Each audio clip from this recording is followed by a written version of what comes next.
네, 여러분 안녕하십니까. 대한교통학회 TV 교자랄 교활모 진행 맡은 강승필입니다. 그리고 저와 함께 같이 진행할 담비 씨.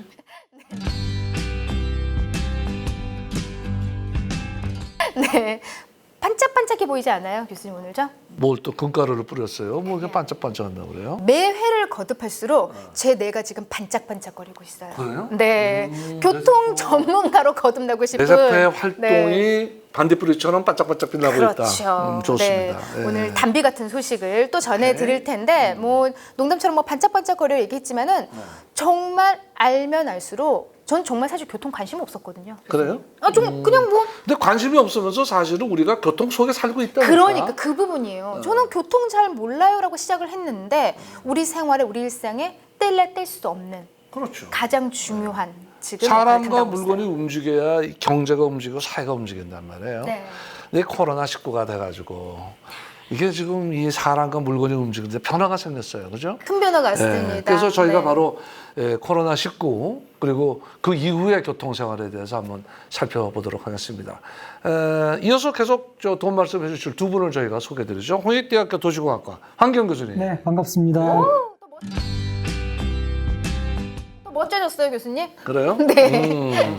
아주대 교통시스템공학과 소지현 교수 오셨습니다. 네, 감사합니다. 네. 머리 스타일만 소지서 우리 소 교수님 오늘도 네. 알찬 정보 좀 전해주실 텐데 네. 몸도 좀 좋다고 해주면 안 되나? 마음상하게 머리 스타일만이라고 얘기할 수가 교수님, 있어.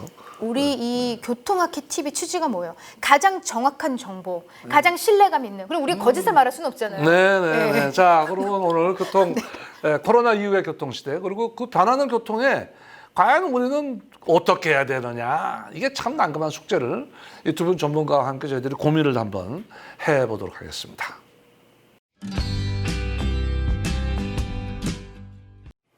네, 코로나19 대중교통과 생활 패턴의 변화에 따라서 이게 코로나와 함께 우리가 이제 살아가야 되는 그런 상황이란 말이에요. 네네. 자, 거리두기를 하고 만나지 않는다고 하더라도 우리가 사실은 안 만나고는 살 수가 없잖아요. 네, 맞습니다. 그렇죠? 그래서 결국에 필수적인 통행량은 분명 일어나게 될 텐데 그 필수적인 통행량에서 우리가 과연 코로나 이런 19로 인해서 감염이 확산될 수 있는 그런 환경을 좀 줄이기 위해서 과연 그 대중교통 체계 내에서 어떻게 언택트한 환경을 만들 것인가가 우리 이제 새로운 숙제라고 볼 수 있을 것 그래요. 같습니다. 금방 언택트 대중교통이라고 얘기를 하셨는데 그거 좀 약간 풀어서 좀 얘기를 해주세요. 예, 언택트 대중교통이라고 하면 사실 굉장히 패러독스라고 볼 수 있는, 그러니까 모순이라고 볼 수 있는 부분인데 사실 언택트는 서로 이제 부딪히지 않는 거잖아요. 근데 대중교통에서 한문의 뜻은 사실은 크게 모이다라는 뜻이거든요.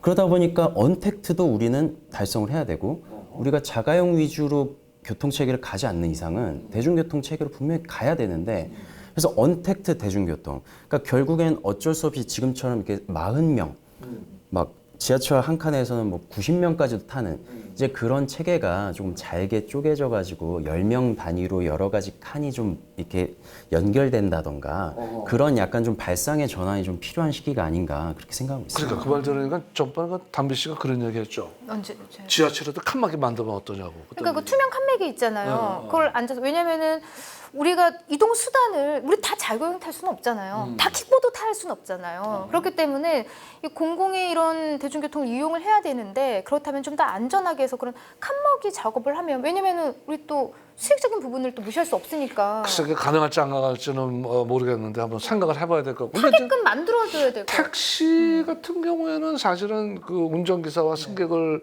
한번 그런 식으로 해볼 수 있지 않을까요? 어떻습니까? 제가 보기에는 뭐 택시는 어차피 뭐 앞에 운전석과 그다음에 뒤에 승객석을 이렇게 뭐 외국 같은 데 가보면 이렇게 뭐 이렇게 차단하게 돼 있는데 저는 그런 생각이 들어요. 우리 대중교통도 얼마든지 우리가 언택트하게 적응할 수 있다. 그게 뭐냐면 저희가 결국 대중교통의 혼잡도가 100%를 넘고 150%까지 이렇게 아주 극대로 올라가는 시기는 그 출퇴근 시간 첨두 시간이거든요. 그래서 저는 그 첨두 시간에 결국 우리가 이 교통 수요를 분산을 시켜야 돼요. 소위 말해서 우리가 시차 출근제 같은 것을 우리가 우리 미세먼지 날라올 때 사람들한테 그 어떤 외출을 자제시키듯이 대중교통도 이런 감염 위험이 클 때는 우리가 어떤 특정한 시간대는 역을 갖다 건너뛰거나 아니면 그 기업으로 하여금 출퇴근 시간을 좀 조정을 하거나 아니면 재택근무를 요구하거나 이래서 이런 어떤 기업이나 사람들의 어떤 그 협조를 통해서 이런 어떤 언택트 시대에 맞는 소위 말해서 혼잡도를 떨어뜨리는 그런 작업을 해야 된다고 저는 그래 생각합니다. 지금 현재 좋네요. 네. 우리가 사회적 거리두기 하고 대중교통 그 운영 체계는 그대로 놔두면서 하니까 이게 이용률이 팍 떨어지니까 그러면 거리두기에 맞게끔 이용 패턴도 거기에 맞춰서 뭐 40%면 40% 사람들한테 적용되게끔 대중교통 운영하는 형태를 바꿔줘야 된다. 예, 그래서 대중교통이라는 건 우리가 피크, 그러니까 어떤 첨두시의 용량에 맞춰서 우리가 대중교통의 어떤 공급을 해주는 건데 사실상 첨두시가 지나면 그 다음부터는 남거든요. 그러니까 우리가 첨두시에 그 넘치는 것을 빼다가 비첨두시로 옮겨주면 이 언택트 시대에 대중교통 좀 더 안전하게 이용할 수 있을 것 같습니다. 이 교통정책 당국에서도 사실은 이게 이 코로나19와 적응하는 어떤 수요 대응, 환경 대응형의 대중교통 시스템을 만들어야 될 것 같다. 그런 생각이 드는데, 이게 그 수요 대응의 대중교통이라는 것 자체가 사실은 그 전체적으로 기술적으로 가능한 겁니까? 사실 기술적으로는 가능하지만 기술 안에서 서로의 요구들을 다 맞춰가지고 원하는 시간을 맞춰서 어떤 원하는 장소이면서도 한 곳에 모여서 가기가 참 힘들지 않습니까? 그러니까 그런 부분을 최적화하는 알고리즘 자체는 지금 일부 베이직 모델은 있지만 기본적으로 그 최적화가 쉽지가 않기 때문에 사실은 그거는 계속 좀 풀어가야 될 숙제인 것 같습니다. 그 수요에 딱 그 맞게끔 정확하게 대중교통 서비스 공급됐다는 게 쉽지는 않을 거고. 근데 그런 맞춰가는 과정 속에 결국은 이제 어떤 그 개별 이동이 많이 늦지 않겠어요? 개별 이동 수단 서비스. 그 개별 이동에 대해서는 어떻게 보면 그러니까 저희가 이제 우리 코로나19 이전에 우리가 대중교통을 본 것과 이후에 대중교통 보는 건 확실히 저는 바뀌어야 된다고 보고요.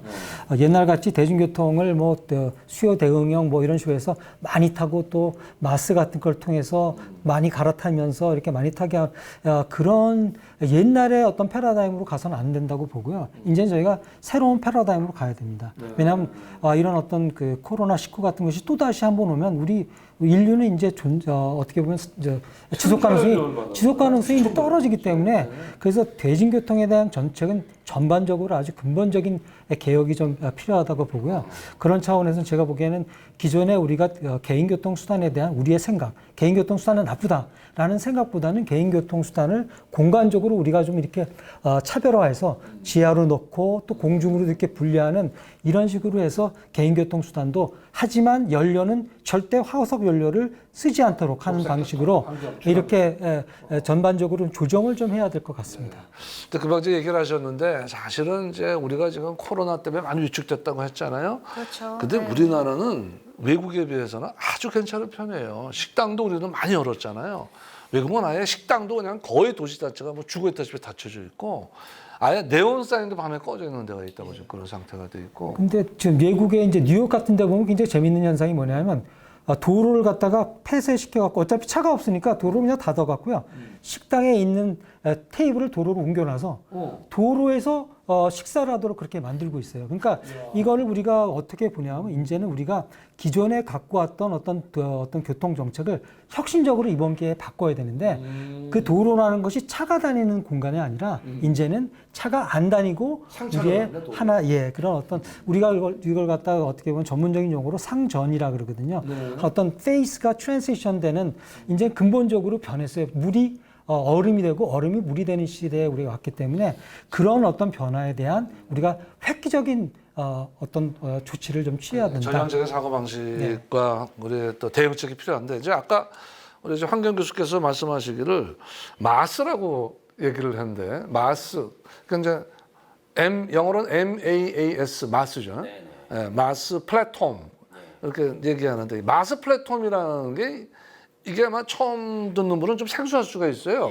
우리 송 교수께서 좀 설명 좀 쉽게 좀 풀어주세요. 네, 지금 말씀하신 대로 이제 마스라는 게 모빌리티 에서 서비스인데 옛날 같은 경우는 공급자가 그냥 버스, 대중교통이라고 하면 버스, 지하철 뭐 이런 식으로 규정을 했다면 모빌리티 에서 서비스라는 건 사실 어느 좀 다른 철학으로서 이용자가 그게 뭐 공공에서 제공을 했던 아니면 민간 서비스든 그건 알 게 없고 내가 A에서 B로 이동하는 데 있어서 그냥 내가 원할 때 원하는 가장 적절한 수단으로 그냥 매치해주는 그러니까 한마디로 이용자에 포커스된 그런 서비스라고 볼 수 있고요. 그러니까 출발지에서 독착지까지 가는 교통을 내가 원하는 대로 쉽게 탁탁탁 탈 수 있게 만들어준다. 그렇다라고 볼 수 있습니다. 플랫폼은 뭡니까? 그걸 가능하게 하기 위한 정보들이 모여 있는 그러한 정보의 스토리지라고 먼저 볼 수가 있고요. 또한 우리가 이제 앱을 통해서 검색하고 그러잖아요. A에서 B 한다. 그리고 이제 요금도 통합으로 결제해주고 그런 모든 게 가능한 그러한 이제 데이터의 흐름 그 플랫폼이라고 볼 수 있습니다. 이용 덩어리지. 그러니까 그 플랫폼에 들어가면 거기에 이제 뭘 탈래요, 어디로 갈래요, 뭐 어떻게 하실래요 그런 것들을 마음대로 우리가 이제 얻을 수가 있고 거기에 따라서 우리들이 쉽게 이동을 하고 근데 만약에 버스가 없다 그러면은 퀵 서비스 타고 갈 수 있는 거죠. 아니, 근데 교수님, 이제 우리가 개별 이동 수단이 이제 확대됐다. 그만큼 늘어났다. 그래서 아까 뭐 우리가 누차 뭐 전동 킥보드 탈 수 있겠어요. 뭐 이런 얘기를 했는데 더 나아가서 이제 확대가 되잖아요. 그럼 그에 따른 사고도 이제 늘어날 거예요. 그렇죠? 전동 킥보드에 대한 아재 뭐 안전에 대한 이제 이런 부분들 얘기해 주셨는데 그에 대한 교통적인 이런 법률이라든지 교통에 대한 이런 준비 체계적으로 어떤 도로라든지 뭐 이런 게 좀 잡혀야 되지 수용 않을까요? 폐쇄. 이동 수단이 좀 늘어나면서 그렇지. 교통에 대해서. 지금 사실상 저희가 그 자동차 교통이 도로의 한 78%를 차지하고 그렇죠. 네. 그것이 보면은 이제 화석 연료를 쓰면서 우리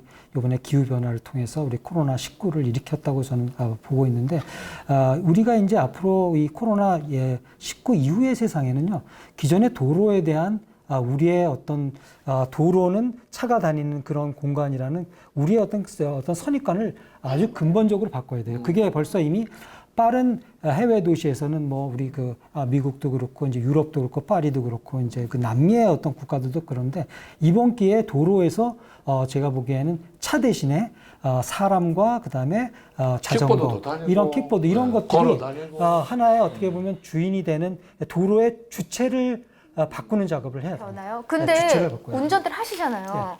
이런 표현 그렇지만 그 앞에서 덜덜덜거리고 가면 정말 속 터지거든요. 그러니까 그걸 그렇지 않게 잘 분리해줘요. 그러니까 저는 이제 체계적으로 그렇게 개별 이동 수단이 늘어나면은 그에 맞는 어떤 도로라든지 교통 법규라든지 그걸 좀 나눠서 정리해야 이걸 정확히 해야 되거든요. 왜냐면 사고가 일어날 수 있어요. 사고 크죠. 큰일 납니다. 그러니까, 이거 뭐 큰 차하고 킥보드하고 부딪힌다면은 네, 그 사고의 문제도 굉장히 심각하지만 이 개별 이동 수단이 우리가 흔히 생각하는 것들이 대부분 공유 자전거, 전동 킥보드 이런 것들입니다.